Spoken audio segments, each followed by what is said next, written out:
Welcome and thanks for joining me right here on my channel. The solution is you. I really appreciate all of my subscribers.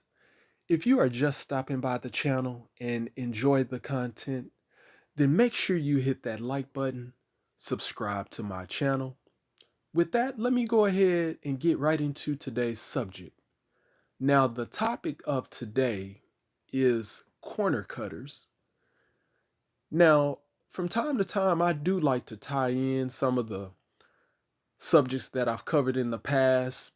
It helps to get a good understanding of kind of how things tie into one another and how one thing can lead to something else. And so a few weeks ago, I did talk about the nookie jar and how there are things that you have to be aware of when you are doing something that you shouldn't be doing. And although you can't force anyone to do anything, you can just provide information and provide options and let whoever it is that you are talking to or providing information to make a decision. And so all of us are free to make decisions however we please. And that's the good thing about living in the United States is that you're free to do whatever, whenever. And but whatever you do does have consequences, whether it's good or bad. And so, I'm here to provide as much information as possible to help people with challenges. And there are people going through things that are similar. And a lot of times it's just soothing to know that someone is going through something the same as you. And so when I talk about the nookie jar a few weeks ago, I talked about things that one has to be aware of when you're engaging sexual activity with someone other than your significant other, or you could just be emotionally involved with someone other than your partner. And one of the most important things that I left out that I did want to just briefly cover today is you have to also be aware that the person that you're engaging with may be highly dependent on their own partner.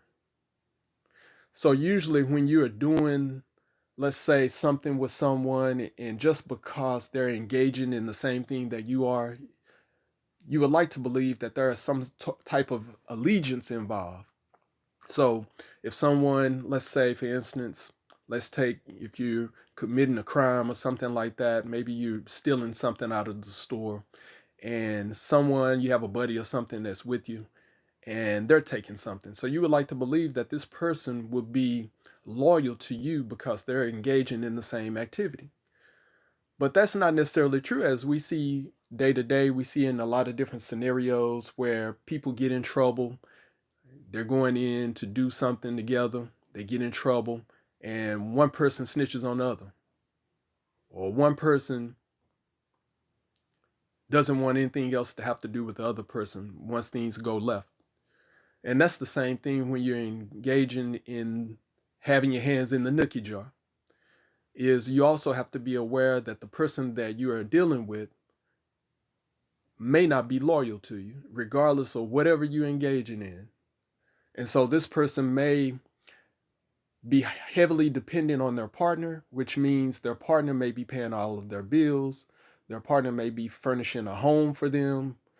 Their partner may be providing food and essential resources for them. So when things start to unravel about what could be going on when significant others aren't around, this person's partner could be using these resources to get information on you. So, in other words, this person could be saying, listen, if you don't give me the address to the person that you're dealing with, you won't have a place to stay. Or if you do not let me know, give me the name and the phone number and the place where this person works or lives, then I can no longer furnish food or essentials for you. And in most cases, what do you think the person that you're messing with is going to do? Are they going to give this information up, or are they going to keep everything confidential?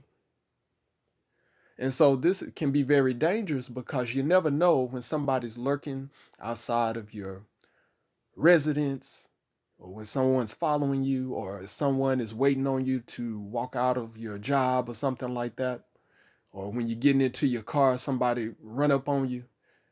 You never know. And you don't have the advantage in this case because you don't know what information is being given to the person who can possibly harm you or damage your reputation. So this is definitely something that you have to be aware of and you have to look out for when you're dealing with others.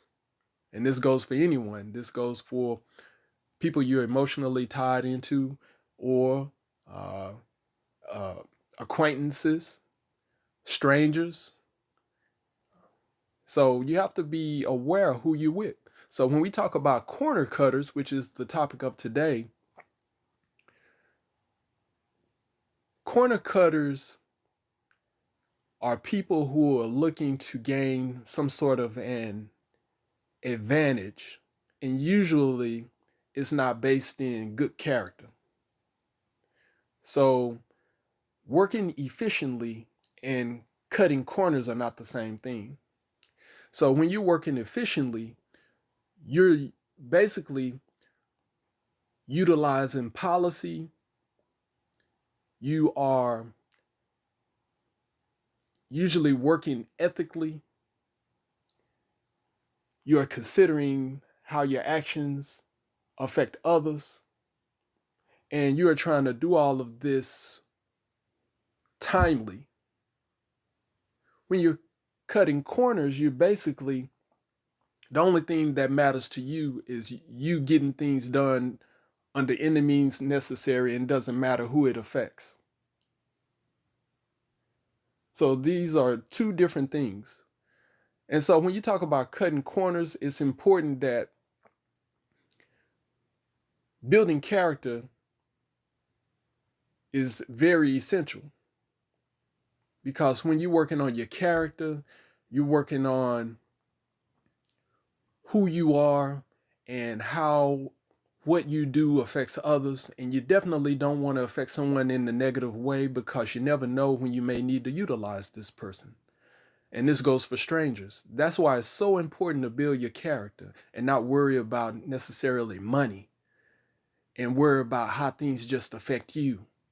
Because at some point you do have to rely on somebody in some way or another.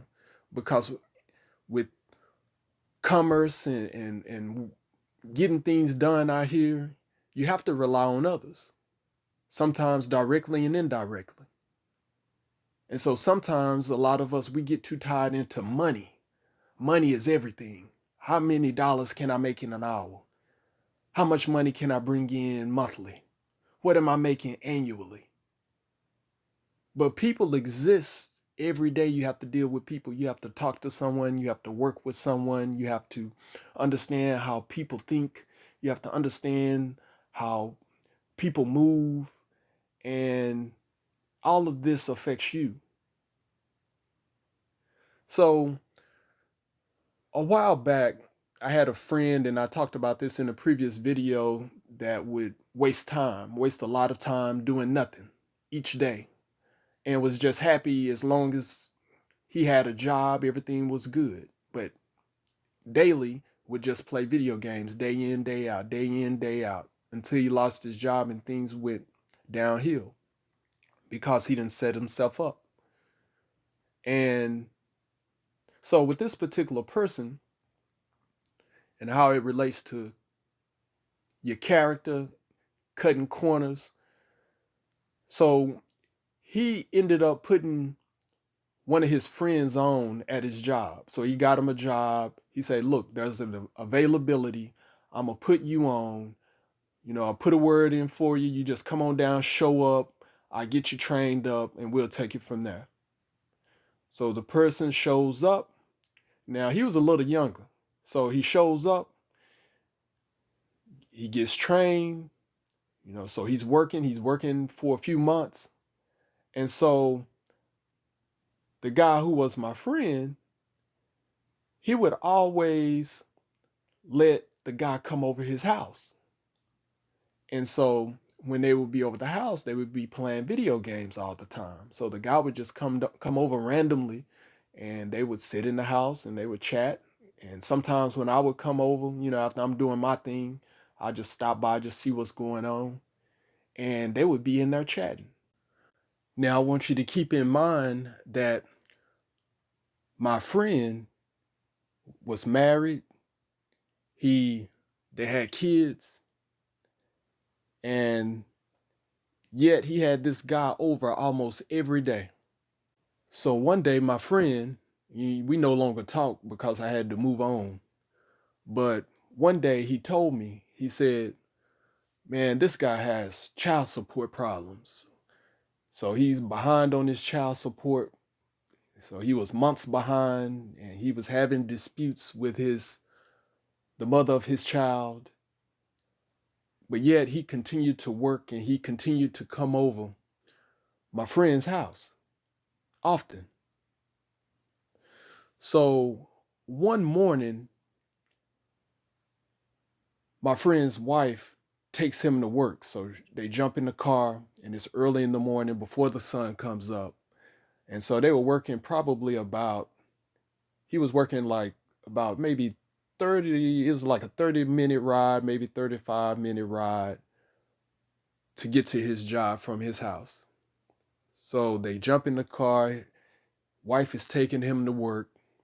And so it takes about another 35 minutes to get back home. And so on the way back home, from a distance, the wife sees that their garage door is up, and they see a number of individuals look like they're loading some stuff up in a vehicle. And so by the time they get to the residence, the vehicle is gone.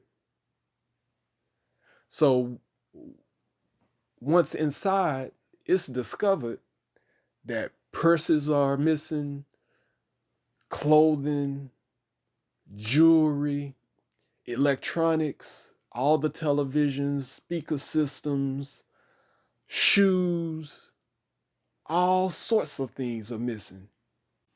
So in this particular situation, the person who did this, who orchestrated everything, had to be someone who knew their schedule, who knew when to come in, where to go, so that they can get out in the quickest way possible.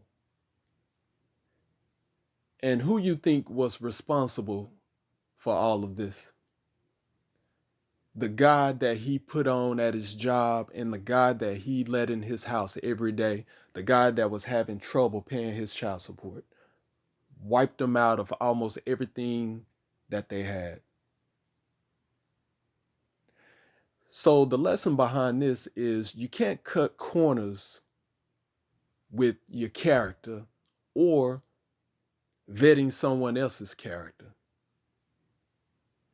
You have to take time to understand who it is that you're dealing with and what they're capable of. It doesn't matter who it is.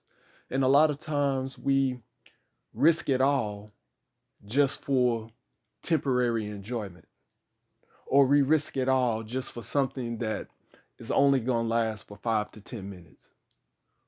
Or we have such low self-esteem that we surround ourselves by any and everyone just to feel like we're worth something. Doesn't matter who it is. We let anyone in our home. We surround ourselves with people and give them all sorts of personal information, not knowing what they could do with this information. In this situation, this particular person went and got a group of his friends, his buddies or acquaintances or whoever, who knows, to come back and wipe this guy out of his house. So character is everything, and it supersedes money, materialistic items.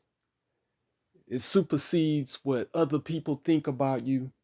What you think about yourself is first. And when you respect yourself and you are doing things the righteous way, and you're doing things in a way to where you don't have to look over your shoulder, you can then vet other people. Because if you don't understand yourself and what it takes to be the best person that you can, then how can you assess someone else? And we all make mistakes. That's not going to alleviate any mistakes that we make, will make, or have made. But there's still a process that has to take place. And we can't ignore this process based on us making mistakes or any decisions that we made that were poor in the past. So we should be looking out for one another, looking out for yourself, protecting your family, and living life to the fullest. I thank you for listening to me today. Please understand that the solution is you. With that, have a great day.